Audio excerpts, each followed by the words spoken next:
Hey guys, Craftbox here, and today, as you can tell by the title, I'm going to be talking about NEAD, which is non-epileptic attack disorder. A really annoying name.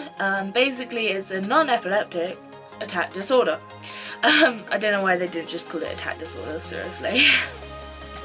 But I have typed in some questions for myself to answer for you guys, because obviously I have NEAD and my dog has issues. But basically I'm going to explain what it is and stuff around it. I can always do another video if need be, but I kind of want to spread the awareness of this because hardly anyone knows about it, and it's very stressful, especially when you first get it and you don't know what's going on, and it's a very difficult situation. Okay, so first thing is, what is NEAD? So NEAD, non-epileptic attack disorder.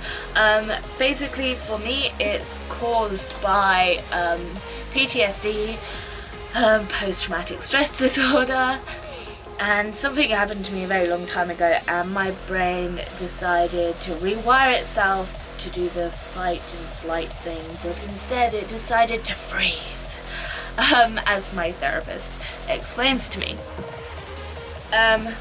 So basically by that is I will collapse on the floor, I'll look like I've gone to sleep, but I'm still conscious. I can hear, I could probably see if my eyes were open, but you know, they're not usually, so. And it's a very vulnerable situation, which makes life really difficult to go out without feeling anxious and scary, and it's really hard to admit that, you know, this is your life now, especially if you're not born with it. Just kind of affects you so much. So talking about that, symptoms would be I can go on the floor and I can have a shaky seizure, or just a plain sleeping seizure, which I call dush. My legs can go dead, or another part of my body, mainly my legs. I can shake and I don't even realise. I can go blind in my eyes all of a sudden. I can get a lot of pain.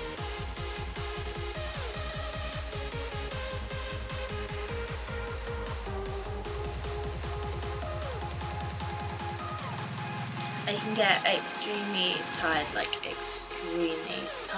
very quickly, and it takes a lot to kind of push through everything. And obviously there are quite a few more symptoms that I probably haven't discovered yet or realised yet, but another one is that I can stare out as if I'm somewhere else.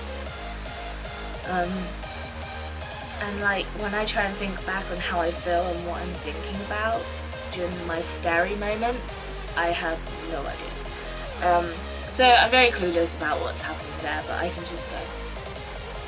Sometimes I can feel really dizzy and my body will start kind of going around in a circle, and then boop, I'm on the floor. Okay, so how did it affect me? Well, it affected a lot of my life. I was in and out of hospital for over 2 years, or over a year, something like that. And I was 11 when it hit me. It affected a lot of my end of school work. I got bullied a hell of a lot.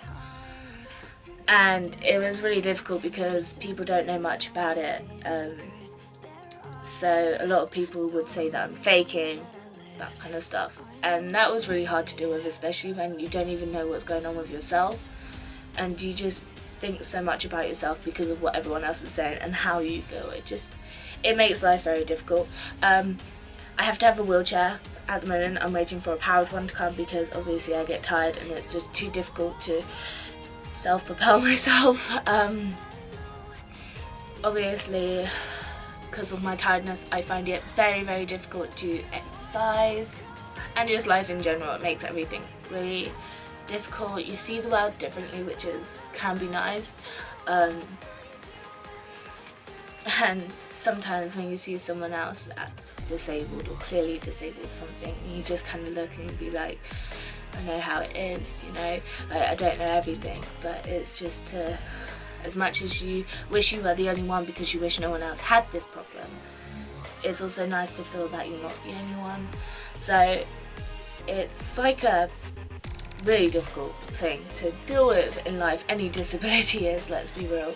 And having this does mean that I am disabled. It doesn't mean you are disabled for everyone, but it does affect my ability to do things.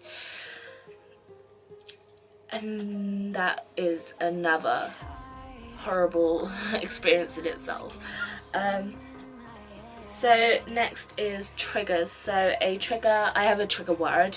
I did have multiple actually. I think clown and hamsters was a trigger word. Hamsters because I've had quite a few hamsters in my life. But obviously as a young kid, like, you know, when the hamster died, it's very sad. And because that was really traumatic for me in a silly way, because I knew it would happen, that kind of became a trigger word. I got over that eventually growing up. And then clown, I don't know where that came from. I think it was just something about a school play thing at school and it terrified me.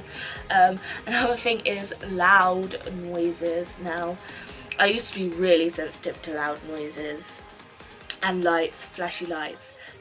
Whenever everyone would applaud in a hall, I would be gone because it's just so loud for me. Really loud fire alarms, they are horrible. I hate it when an ambulance goes past and it's really quiet and then all of a sudden it puts its sirens on.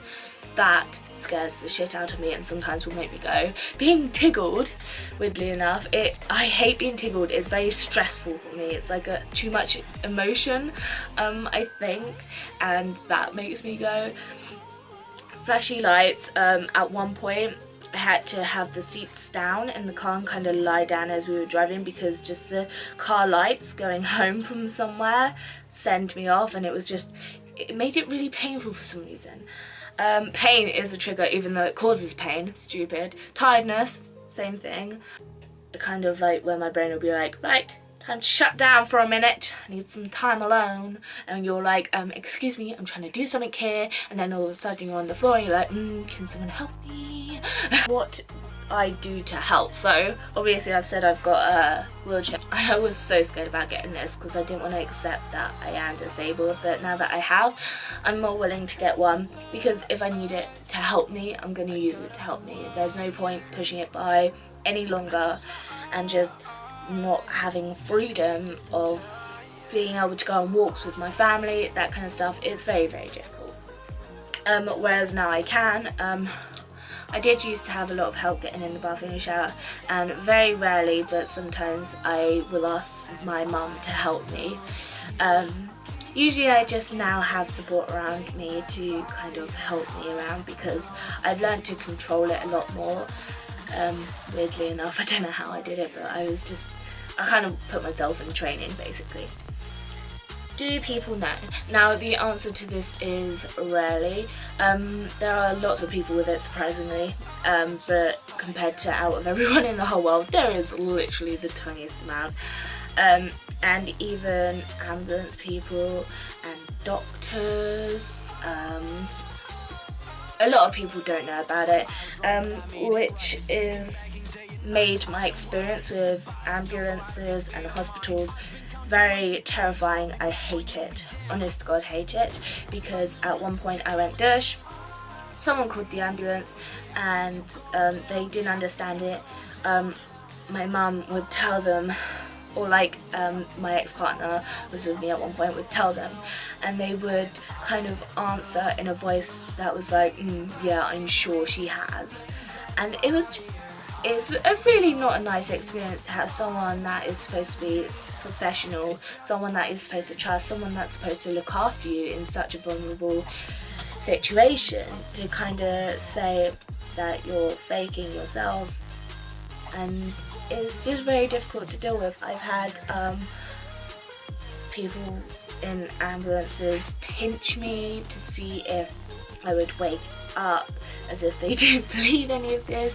And it's not even like a little pinch, they proper dig their nails in. It really hurts, and obviously I haven't woken up, and the more stressful the situation is, the less time I get to wake up. Hello.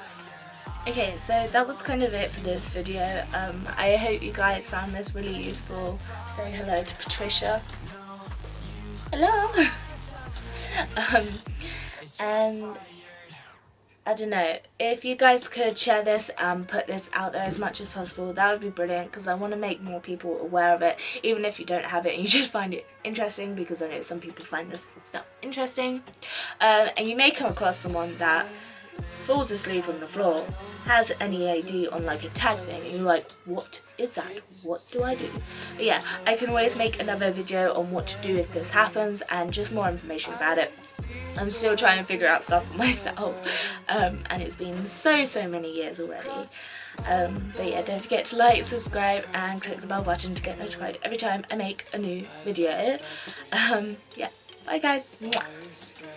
All around my room, my world's so bright, it's hard to breathe, but that's alright. Hush.